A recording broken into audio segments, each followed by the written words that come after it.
And to the federal government, if you don't know what to do, let somebody else that know what to do to come up. We should give that order here. Who are the people negotiating? We grab those people first. And then let them tell us how the link. What is their link with these bandits? Nobody arrest. I can categorically say that. President Bola Ahmed Tinubu, you have a lead. Carry Sheikh Gumi. This is a video. This is him. Ask ourselves, who is the intermediary between those armed bandits and those that want these kids to be released? We are tired. We are tired. When I told you guys that Gumi is fully involved in all of this that is going on in Nigeria, nobody is talking about him. Nobody. Everybody focuses on Arisi. They said is like a Gumi, but they are tackling him. They are happy that they arrested him, but nobody is talking about Gumi himself. They are shouting, give us Balambas, which is give us Gumi, arrest Arisi. Now, women are in the streets protesting, even giving a statement saying that how Gumi were extracting money from them. Gumi were taking money from them, paying bandits, telling them on how this money is not enough to pay bandits and all of that. Not even one of you is talking about it. All of you that is defending him against Arisi right now. Now, I want us to focus this video on Gumi alone. I want you guys to watch this particular video of these women protesting in the streets, crying that this is what Gumi have done to them in the past. Initially, they asked, they were after the government paying that money, 500 million. So after, anytime they call, like me in particular, they kept calling me, Madam, Kijeki Magana, the government, that I should go and talk to the government so that they will go and pay that money. So all I kept telling them was, I am a widow. I cannot have access to the government. Maybe if my husband were to be alive, maybe you know somebody who will help him to talk to the government. But I am a widow. I cannot have access to the government. So when they kept calling me for almost 2 weeks, I kept telling them the same thing. So at the end, they started calling that, okay, how much have you people gathered? I said, how much? Who are the people you are talking about? They said, the parents. I said, no. We are poor people. Most of us are widows, and even those that have their husbands and those that even have their wives, they cannot. They are petty. They are peasants. So they don't have any money to contribute. So they say, oh, you people, if government does not pay, I said, all we are trying to do is to see if the government can assist us. Okay, are you saying that if the government does not pay, you people will allow you leave your children? Okay, we have already killed one. That was what he told. And I just they do meeting, they do committee meeting, then carry us to Gumi side and we do meeting. He said we could meet Ahmed, I forgot the name. They invite one thing that he come and we gather money, almost 800,000. We give her. He said that one is a transport motor. And I started crying. He said, me, and be wisdom, and don't have husband. I just train this one to help me tomorrow. Please, he said that one no concern her. Who will be the person? The person is a Fulani. They invite it come for one office for Kaduna there. We just tried the beggar. He said no. He said until you pay so amount. He said we don't have much. He said almost 500 million. Now, you should be wondering why is it that anytime President Bola Ahmed Tinubu give order that they should go after this Fulani S-men banditry, automatically Gumi will come out and want to shift the blame towards the Igbo. Now, I want you guys to watch this particular video, though we talked about it before, because I want to make this particular video all about Gumi so that all of you will know who Gumi is. This particular video on how Gumi we are blaming Ojukwu, the late Ojukwu, about everything that is currently happening in Nigeria. Ojukwu wanted to use it, before, saying that Muslims are killing Christians before. Unfortunately for him, General Gawan was a Christian and his deputy was a Christian. We didn't mind, Once there is peace and stability, I'm telling you, Nigerians, Question. Muslims, they are one of the most. Now you listen to what he said. You might thought, oh, he offended there. In another interview, I also want you guys to watch how he was even blaming the Igbo people, the IPOB, over the insecurity instead of blaming the Fulani S-men. You mentioned earlier that the bandits, the terrorists, needs convincing, you know, and we all know the havoc they've created, you know, in the society in Nigeria. They've raped women, they've killed lives, they've destroyed properties. So do we really need, do the government really need to convince this terrorists at this point? Because we've seen the cases of repentant Boko Haram, you know, we've seen the cases of dialogue. So is convincing what is needed from between the government and the terrorists right now? Okay, sorry, please to cut you. You see, the former governor of Bauchi State, Yuguda, was able also to go with government delegation into the bush, and they met more than 5,000 bandits. They were all complaining. Those who have lost their parents, those who have lost their brethren, those from our hostility too. You see, if you know their psychology, they are on a revenge mission. Everybody knows the herdsmen, especially the Fulani herdsmen. They don't just attack people. We have been living with them for centuries. They don't attack people without any cause. So what I think government needs to do is to really bring them up together in a unison and in a holistic form, so that there is peace. And they are ready for that, because if you call them for peace, they come. It's unlike the others, like IPOB.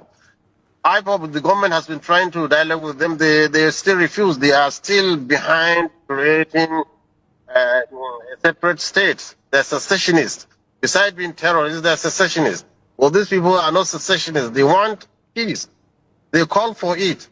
In fact, they even invited a lot of media. I think Daily Trust is high time it really goes into the bush and have. Although they did it before, and the former government prevented it from airing it on air. So why is government afraid of listening to these people? They just want to demonize them and give reasons to come in and divide us and cause mayhem in Nigeria and divide the tribes, like what is happening in Sudan now. Now you have seen that he preferred to use that word terrorist to describe the Igbo, but use the word bandits to describe the Fulani S-men. Despite that the Fulani S-men are constituting a lot of nuisance across Nigeria, the Igbo people are only, let's say, the Onogome are only in the southeast, within their region. But the Fulani S-men are all over Nigeria, terrorizing the whole country.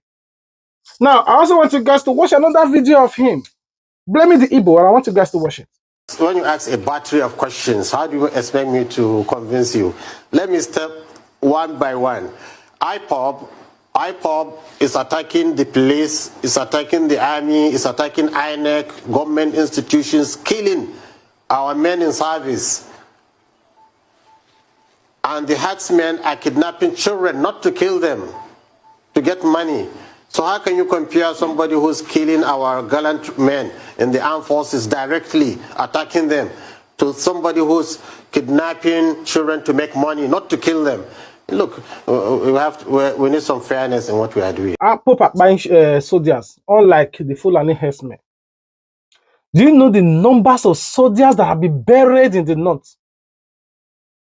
If for example, Nigerians have lost nothing less than 5,000 soldiers, over 4,800 were executed in the north by these Fulani herdsmen, Al-Qaedas, Jihadists, ISWAP, name it, it's endless.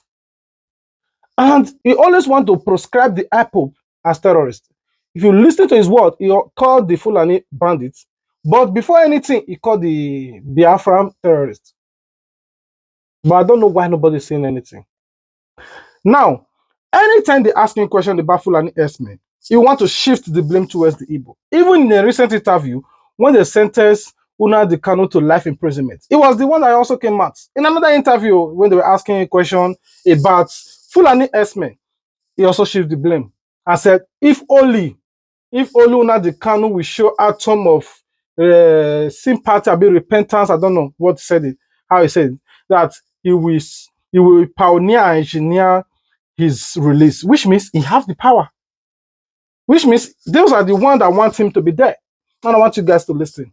You as a journalist, you must have heard these groups. If you have been following this, the Fulani herdsmen have been calling for peace, and when you call them for peace, they come. They come with their guns because they, for many reasons, but they come for peace. Can you call IPOB for peace? Can you call Boko Haram? Boko Haram, I think the former president has called them for peace, and they came. But when they didn't materialize, now it's difficult to call them to peace. So anybody who inclined to peace, I'm with him. Anybody who inclines, I'm telling you, in Nnamdi Kanu now, if he inclines to stop the agitation, the violent agitations and killing of people, and he says he's going to pursue whatever dream he has peacefully, I will be in the forefront trying to see that this man is released, because I should be given an amnesty for despite the offenses and atrocities he has committed. Now that you have watched the video, you might also think that, oh, that's the end. Gumi did not just end there. In another interview, Gumi still blamed the IPOB for everything that is going on in Nigeria. And I want you guys to watch the illicit things that he said. We'll be right back. Fulani herdsmen are not like IPOB.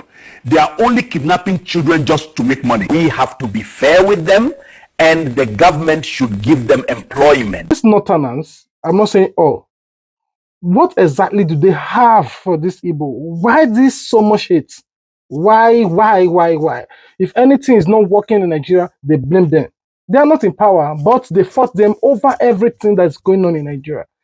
If something good is happening, they take the credit. Something wrong is going on, they fought the Igbo. That's why in politics right now, whatever anybody says, as a concerned Nigerians, as an indigenous or citizens of Nigeria, if you talk, they say you'll be obedient.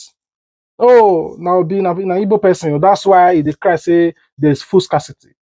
Oh, the fuel hike is so much. Oh, now Igbo, now because say you'll be obedient, that's why they complain. The electricity tariff is so high. Oh, you'll be Igbo, that's why you'll be obedient, that's why they complain. Whenever you complain about anything, you'll be Igbo. Everybody should just remain silent and quiet. Now, in the face of insecurity, now Igbo, now no gunmen or Biafra, neither they call. When you ask anybody question now, what do you think? You say, oh, even the Igbo, they do one for that side. Why not they complain? Whenever insecurity is going on in Nigeria, whenever they are buying people, the Nigerian government know how to twist the mind of the people and want to shift the blame towards the Igbo. Everybody is calling on Gumi to be arrested. Now, in a recent interview, I watched how, what's it called, the former president, Olusegun Obasanjo, I don't know if he was praising Gumi or calling Gumi, but I would just want you guys to listen to what he said. When Sheikh Gumi went to meet those boys in the forest, I invited them to come and see me. The first thing he said to me is that, look, where those boys are, they fortify themselves. And if any security man says it's there or going there, he's lying to you. That's number one.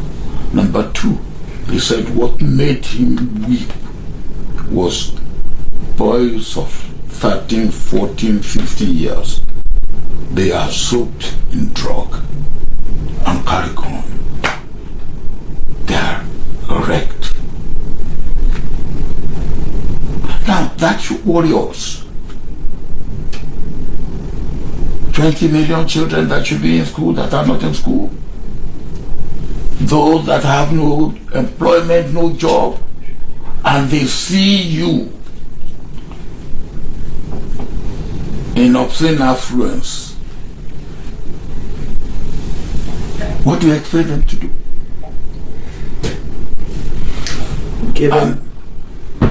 Not only in Nigeria. Nigeria is an example. Nigeria, because we are the largest country in Africa, you need to do things right so that other countries can follow our footsteps. Now you listen to what your former president said. It did just also end there. Now the world are not taken to the Senate. They are calling, they know who they are, but why can't we arrest these people? Well, I want you guys to watch what they said in Senate. We'll be right back.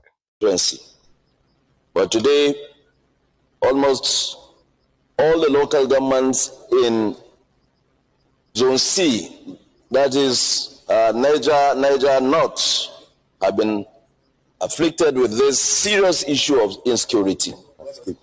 I know Mr. President is doing very well, and he deserves commendation for the fact that he has to show his international engagements and to be having briefings from service chiefs almost every day. But we must also help Mr. President. We also have to help the armed forces. If a kidnap is done today, where hundreds of kids are being taken, and then the same hundreds of kids are being negotiated upon to get their return, what we're supposed to do is to ask ourselves, who is the intermediary between those armed bandits and those that want these kids to be released? You want a solution. We know where the solution is, but we are not bold enough to face it. They use phones to call people to negotiate and even tell where these people will go to pick those guys, those children they have released. My colleague is talking about technology. If our armed forces don't have it, our security or intelligence agencies don't have it, then we are not yet serious about tackling security in this country. Because for every phone call, there's a coordinate. And these people are there sending messages, sending clips on social media, making our country a laughingstock. If we want to help Mr. President, it is not only Mr. President that will give directive. The Senate is a legislative chamber that will, whatever resolution we take here is binding. Why must we wait until President? Is it everybody that will go to the President and ask for order? We should give that order here. Who are the people negotiating? We grab those people first. And then let them tell us how the link, what is their link with these bandits? It should not be business as usual. Families are suffering. Some people are living in their comfort places, making phone calls with these bandits. Can't we identify them? We can identify them. How do we do it? The gadgets we have bought for the National Security Advisor, the gadgets we have bought for telecommunications, they will be able to tell us where all these people are. But we are here, we are sending them blames. It started from one local government. It started from Bono. In one local government. And today it's spreading everywhere. No state is a moon. I don't want to put politics in this thing. No politics. It's a reality. If I have my brother, my son, if he's doing this thing, he should be picked. The law should take its course. We are confusing him. We're supposed to help him. How did the funds originate? They will arrest 58 and release 58. No gunshots, no arrest, nothing. And then tomorrow we wake up to another banditry. Why should it be like that? Mr. President, it is on you as our leader to tackle this thing head on without any fear or favor.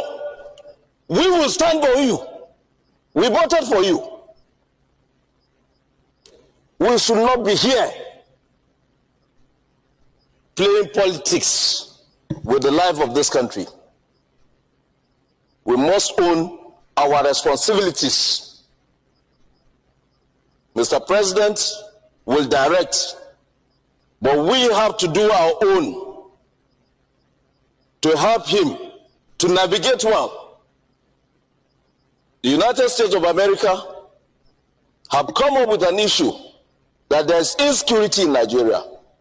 It's not for Mr. President to handle alone. The two chambers of the National Assembly are supposed to take this issue very seriously. We're supposed to be a legislature that will engage another legislature.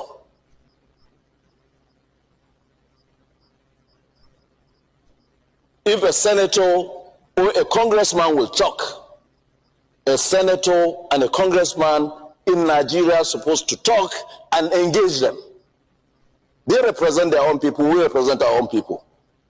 We should be given the opportunity, Mr. President, to engage these people directly on ways and means they think they can give us intelligence informations. As they did before, there was kidnapping in Nigeria of an American.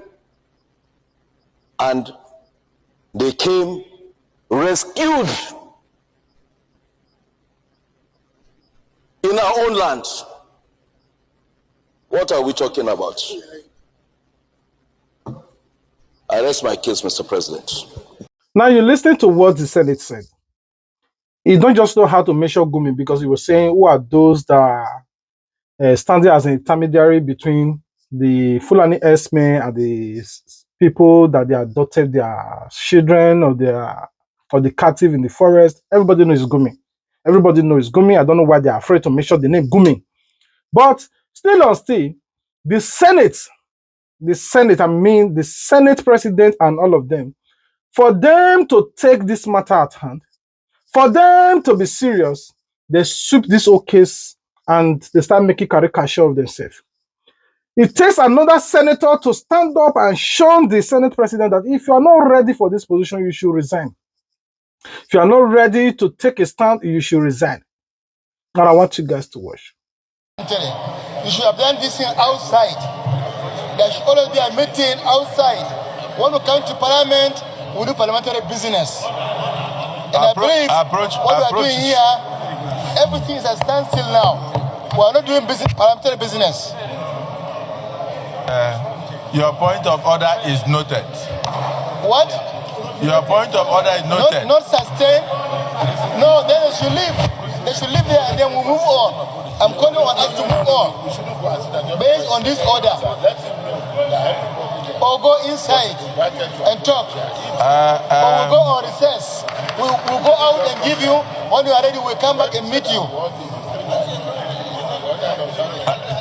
Can I answer? Can I answer? Everybody that you see here was invited by the chair.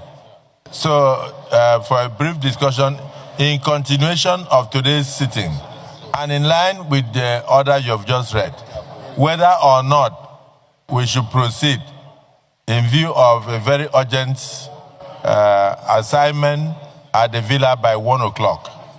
And please approach the chair so you can be part of it. I don't want to be part of it. It's unparliamentary. It's unparliamentary. It's wrong.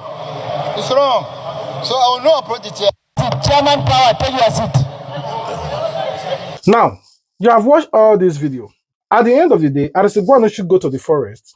Though he pay ransom sometimes, at the same time, go to the forest and buy this Fulani herdsmen. Now he make an error. Everybody call for his arrest. They arrested him. This is Gumi, who was also doing the same thing that Arisegwano is doing. In his own, he's even saying that nobody should touch the bandits, that they need to negotiate with these bandits, that if you harm these bandits, it will destabilize the country. He solicits for them, and nobody, not even you that is watching this video, have condemned him. But whenever it's out to do with somebody from the south, southeast, all of you are sharing voice. All of you are with VDM. Oh, persecute Arisugwanishu. All of you are hypocrites. Those of you that are saying they should arrest Arisugwanishu, they should persecute him, that are not condemning Gumi. You are all hypocrites. Anyway, I rest my case here. I love you guys. God love you more. If you love us, the only way you can show your support to us is to like this video, comment your thoughts about this video, share this video to all your platforms. Above it all, subscribe if you do. Turn on your notification bell so that you wouldn't miss out on future uploads. Until we meet again, peace out. I'll be waiting for you guys in the comment section. Bye. The best thing now is for Nigeria to warn the president of America and tell him to retract his threat, because it's a direct threat, even ordering the Pentagon to be ready to attack Nigeria for what? Nigeria should, the president should retract such, or else we sever our relationship with America. There are a lot of Christians who have known that the narrative is wrong. It's a representation of reality on ground. Many Christians know that. So Nigeria should reciprocate whatever the tune of Trump's allegations are, because he did it not in a